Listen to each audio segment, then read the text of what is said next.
नमस्कार। Today Bihar news और today Hindustan के डिजिटल प्लेटफॉर्म पर इस वक्त आप मुझे देख रहे हैं। मेरा नाम है प्रकाश सिंह। बिहार में लोकसभा के 40 सीटों पर हुए चुनाव के नतीजे आ गए। दिल्ली में नरेंद्र मोदी के नेतृत्व में तीसरी बार सरकार भी एनडीए की बन गई। बिहार में अगर बात की जाए तो एनडीए को बड़ी हार का सामना करना पड़ा। बिहार में महागठबंधन ने 9 सीटें जीती, अकेले आरजेडी ने 4, कांग्रेस ने 3 और लेफ्ट ने 2 सीटें जीती।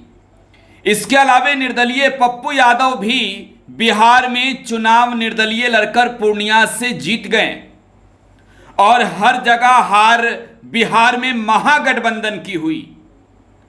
मुकाबला नीतीश कुमार की party JDU, BJP, LJPR, Hindustani Awam Morcha और आरएलएम से आरजेडी, कांग्रेस, लेफ्ट और निर्दलीय पप्पू यादव और पवन सिंह का था।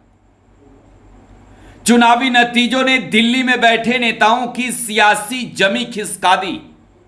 40 में 40 सीट जीतने का दावा करने वाले प्रधानमंत्री नरेंद्र मोदी भी इस तरीके के रिजल्ट का अंदाजा नहीं लगा पाए थे। यूपी में तो भाजपा जिस तरीके से हारी, उम्मीद था कि बिहार ने बैकअप किया, नहीं तो दिल्ली की सरकार भी नहीं बन पाती।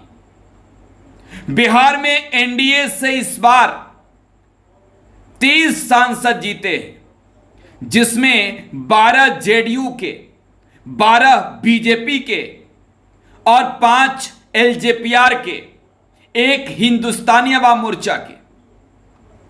लेकिन एनडीए के एमपी की घमंड बढ़ गई है।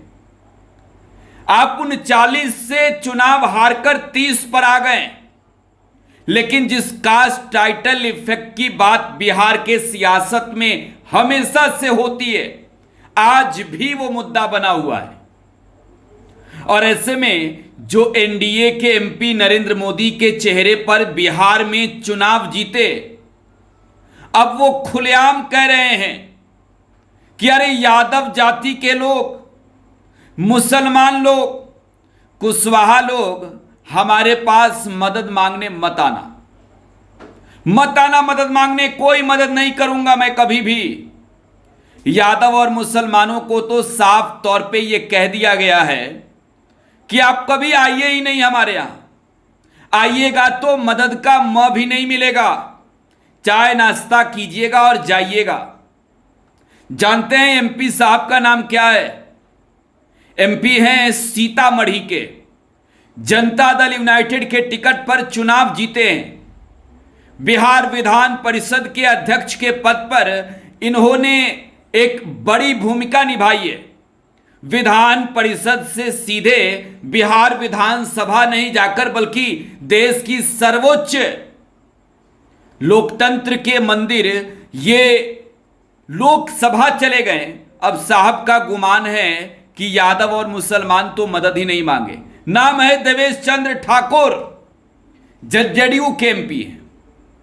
अब जरा गौर कर लेते हैं कि जेडीयू एमपी को वोट कितना मिला।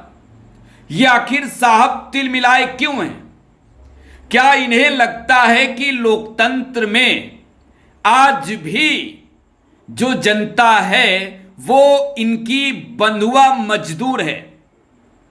इस लोकतंत्र की खूबसूरती ये है कि जनता के द्वारा जनता के लिए चुनी हुई सरकार बनती है।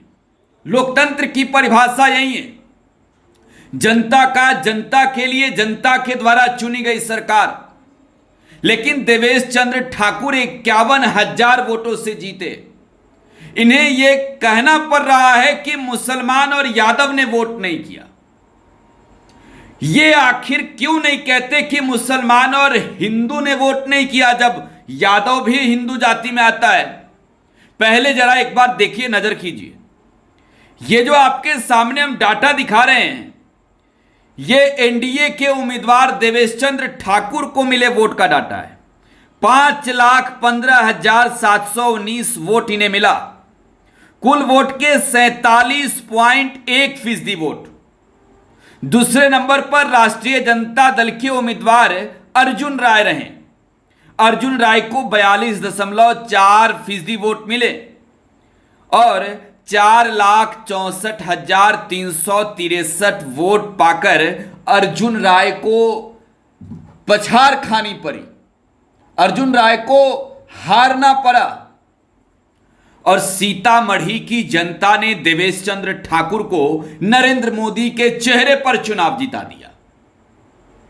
एक और प्रधानमंत्री जी का वो दावा, वो भाषण, वो जनता से किए गए वादे कि मोदी की सरकार सबका साथ सबका विकास। मोदी के कैबिनेट में कई यादव भी मंत्री बने हैं। नित्यानंद राय और भूपेंद्र यादव को तो आप भूल ही नहीं सकते।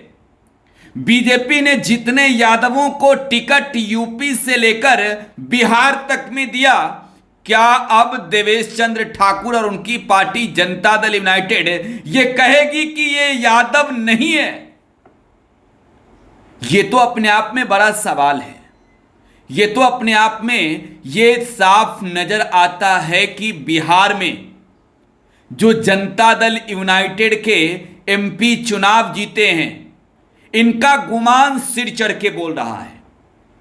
क्या यादव जाति के लोग सीतामढ़ी के वोटर नहीं है? क्या उन्हें इस बात की आजादी इस लोकतंत्र में नहीं मिली है कि वो अपने मत का इस्तेमाल कहीं भी कर सकते हैं? क्या देश के मुसलमान किसी के गुलाम हैं या फिर देश के मुसलमानों को इतनी आजादी है कि वो अपने मत का इस्तेमाल कर सकते हैं, वो अपने नेता को चुन सकते हैं? और मगर मैं बात करूं तो शहनवाज हुसैन जैसे नेता भी बीजेपी के साथ रहे। मैं नीतीश कुमार की पार्टी जनता दल यूनाइटेड की अगर बात करूं तो नीतीश कुमार ने मुजाहिद आलम को किशनगंज लोकसभा सीट से चुनाव लड़ाया। नीतीश कुमार के कई करीबी ऐसे नेता हैं जो मुस्लिम जाति से। नीतीश कुमार के साथ यादवों की भी एक बहुत बड़ी वोट शेयरिंग होती है, लेकिन नीतीश कुमार के एमपी देवेश चंद्र ठाकुर को यह लगता है कि भाई यादव और मुसलमान तो इस लोकतंत्र में नहीं, प्रजातंत्र में इन्होंने वोट नहीं किया है, अब हम इनकी मदद नहीं करेंगे। तो सवाल यह है कि यादव और मुसलमान से नफरत क्यों? कुशवाहा जाति के लोगों को लेकर वो कहते हैं कि कुशवाहा जाति के लोगों ने भी साथ नहीं दिया। अब जरा सोचिए कि जिस एनडीए में बिहार में कुशवाहा के बड़े नेता उपेंद्र कुशवाहा हैं, जिस जेडीयू की नैया बिहार में मोदी के चेहरे पर पार हुई, उस भारतीय जनता पार्टी के प्रदेश अध्यक्ष की जाति अगर देखी जाए तो वो कुशवाहा है। शकुनी चौधरी के बेटे सम्राट चौधरी हैं। तो बिहार के कुशवाहा बिहार के यादव और मुसलमानों से नफरत क्यों है जेडीयू के एमपी को? क्या ये तीन जाति के लोग लोकतंत्र में नहीं बल्कि अब भी उसी राजतंत्र में जी रहे हैं? क्या ये सवाल उठना लाजिमी नहीं है? क्या जनता के द्वारा चुना गया नेता जात देखकर लोगों की मदद करेगा? क्या ऐसे नेताओं का बहिष्कार नहीं होना चाहिए?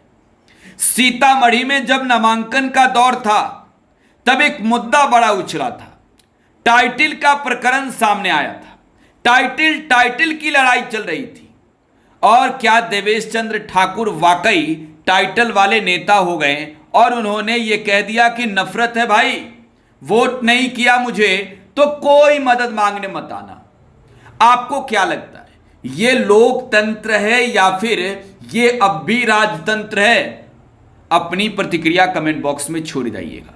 फिलहाल आप टुडे बिहार न्यूज के साथ बने रहें। धन्यवाद।